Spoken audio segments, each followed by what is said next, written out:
जो रिएक्शन है। अब निजेश जी आपके पास आऊंगा और मैं आपसे समझना चाहूंगा, जैसा कि अभी हम लोग जिक्र भी कर रहे थे कि वहां के जो लोकल लोग हैं उनकी खुशी झलक रही है, वहां जो डेवलपमेंट है वो उनके जुबान में, उनके शब्दों में नजर आ रहा है। कैसे देख रहे हैं सर इसको? दीपक जी, बड़ी साफ सी बात है। वहां के स्थानीय निवासियों में जिनके प्रति ये लोग तमाम लोग चिंता कर रहे हैं कि घर तोड़ दिए गए, ये कर दिया गया, अब तक ये नहीं था, गरीब आदमी, वो सब आपकी मेरे सामने मॉनिटर नहीं है, लेकिन वो जिन लोगों से बात कर रहे थे वो गरीब ही थे। वो कोई ऐसे 5 सितारा होटल वाले तो थे नहीं जो जिनकी चिंता यहाँ पे बैठे लोग कर रहे थे। वो सब तमाम लोग खुश हैं। चिंता सर जरूर होनी चाहिए, चिंता जरूर होनी चाहिए, क्योंकि अगर हम 80 करोड़ लोगों को राशन दे रहे हैं, जाहिर तौर पर चिंता तो होनी ही चाहिए। लेकिन हाँ, वो जो डेवलपमेंट है उस डेवलपमेंट का तो असर दिख रहा है ना, उस डेवलपमेंट का असर तो वहीं के लोगों को फायदा हो रहा है। जैसा कि बार बार हम कह रहे हैं कि 15,700 करोड़ की तो ये योजनाएं हैं जो अभी प्रधानमंत्री मोदी आज उनका लोकार्पण और शिलान्यास करेंगे। उसके अलावा जो पूरा अयोध्या का डेवलपमेंट है, उस डेवलपमेंट में, उस पूरे मास्टर प्लान में 85,000 करोड़ रुपए का इन्वेस्टमेंट होना है अगले 10 सालों में। तो जाहिर तौर पर उसका फायदा तो लोकल लोगों को ही मिलेगा। दीपक जी, बात बड़ी साफ सी है। मैं आपको एक बात बता रहा हूं कि अयोध्या जो है, अयोध्या नगरी जो है, वो भारत की किसी भी नगर से, किसी भी शहर से क्यों ना कंपीट करे, क्यों ना बेस्ट हो, क्योंकि राम का जन्म हुआ था वहां पर। इसलिए वहां पे विकास नहीं होना चाहिए, वहां पे नालियां बहनी चाहिए खुले में, कोई होटल ना हो वहां पर। बात बड़ी साफ सी है दीपक जी। एक बात मैं कह रहा हूं, जो लोग आज कह रहे हैं कि इसका आंदोलन का जो है वो उपयोग कर रहे हैं, अरे एक पार्टी तो स्वाधीनता आंदोलन जिसके कोई लेनी थी, स्वाधीनता, हमने स्वाधीनता लड़ाई, स्वाधीनता दिलाई, स्वाधीनता दिलाई, उसके नाम पे आज तक वोट मांग रही है भाई। वो स्वाधीनता संग्राम क्या राजनीति का मुद्दा होना चाहिए जिसके नाम पर अब तक वोट मांगते रहे? वो भी नहीं होना चाहिए था ना फिर। लेकिन उस पर तो ही करके हंस देते हैं लोग, कुछ नहीं बोलेंगे।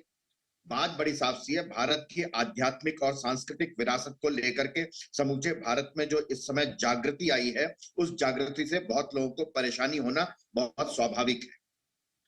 जिन्होंने खूब मोटी मोटी जेबें भरी हैं अपनी। नहीं सर, इन चीजों पे हमें नहीं जाना चाहिए। अब निजेश जी, हमें लगता है इन चीजों पे हमें नहीं जाना चाहिए। हम बात कर रहे हैं वहां की डेवलपमेंट पे। नहीं, बिल्कुल इस समय नहीं, जो लोग उठा रहे हैं उनका जवाब क्यों ना? बिल्कुल नहीं, बिल्कुल लौटेंगे सर। हम यहाँ किसी को तर्क वितर्क के लिए, मतलब किसी से झगड़ा करने के लिए नहीं इकट्ठा हुए हैं। हम बात ये करने के लिए इकट्ठा हुए हैं कि आज के समय में जो अयोध्या का डेवलपमेंट है, उस डेवलपमेंट से लोगों को किस तरह का फायदा हो रहा है, पर्यटकों को, श्रद्धालुओं को किस तरह से फायदा हो रहा है। विक्रम सिंह जी, आपके पास सर आएंगे और आपसे समझना चाहेंगे कि जाहिर तौर पर वहां सिर्फ अयोध्या नहीं है। अगर हम थोड़ा सा और उसको विस्तार देने की कोशिश करें तो जो श्रद्धालु वहां पर आएंगे वो वहां से थोड़ी ही दूरी पर हम देखें तो कबीर का स्थान भी है, थोड़ी ही दूरी पर हम देखें तो गोरखनाथ मंदिर भी है, थोड़ी दूरी पर, मतलब 100-150 किलोमीटर के, 200 किलोमीटर के रेंज में कई बड़े मतलब ऐसे मंदिर भी हैं, पर्यटन स्थल भी हैं। तो जाहिर तौर पर अयोध्या एक सेंटर बन सकता है जहां से दुनिया भर का यात्री, दुनिया भर का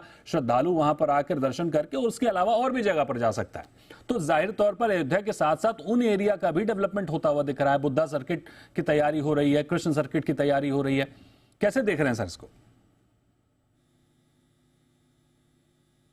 दीपक जी, आपने बड़ा महत्वपूर्ण प्रश्न उठाया है। अयोध्या एक बहुत बड़ा हब बन सकता है। संत कबीर नगर, कबीरदास जी के यहाँ, गोरखपुर जो गोरखनाथ पीठ है, गीता प्रेस है, लखनऊ अपने में ही पर्यटक स्थल है, नैमिषारण्य बगल में है, और इसके अलावा अगर आप देखें, थोड़ा सा और समय दें तो काशी जा सकते हैं आप सारे जो महत्वपूर्ण तीर्थ स्थान है, आपने अयोध्या कर लिया, काशी कर लिया, इसके अलावा लखनऊ, सीतापुर, नैमिषारण्य कर लिया, संत कबीर नगर कर लिया।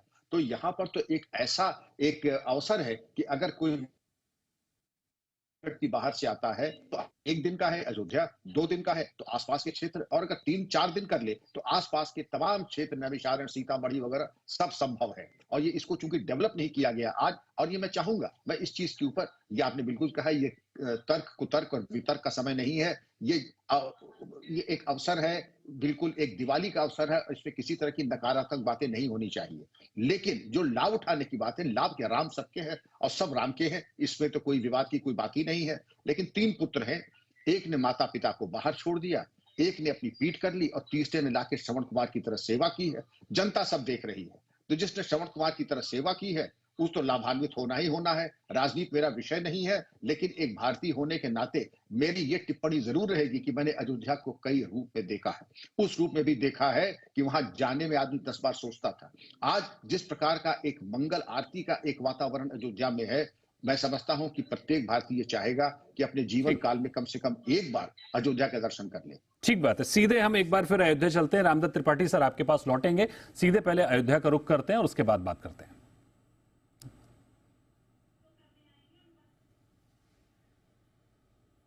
भारतवासियों के लिए, अयोध्या वासियों के लिए इतना खुशी का माहौल, इतना खुशी का दिन होगा कि हम लोग अब फूले नहीं समा रहे हैं कि उसके बारे में आप ये समझ लीजिए कि अयोध्या वासी होने के नाते हम लोगों की कितनी सम्मान बढ़ गया। लोग अगर सुनते हैं कि हम अयोध्या के, तो हम लोग के पैर छूते हैं।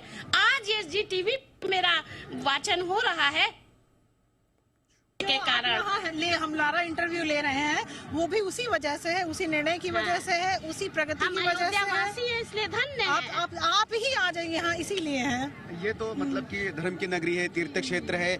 भगवान राम को संघर्ष करना पड़ा था, वनवास करना पड़ा था, और बहुत साल अयोध्या को भी वनवास हुआ, क्योंकि अभी तक जो है वो मंदिर बना नहीं था।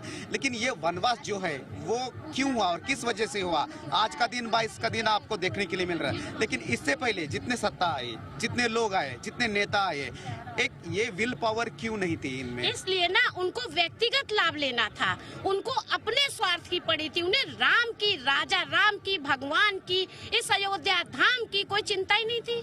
उन्हें तो सिर्फ अपना बनाना था ना, वो तो वोट बैंक चाहते थे। तो जिस तरह से हम देख रहे हैं कि अयोध्या में प्रधानमंत्री मोदी पहुंचे हुए हैं और वहां पर लोगों का जो रिएक्शन है वो आपको दिखा रहे हैं।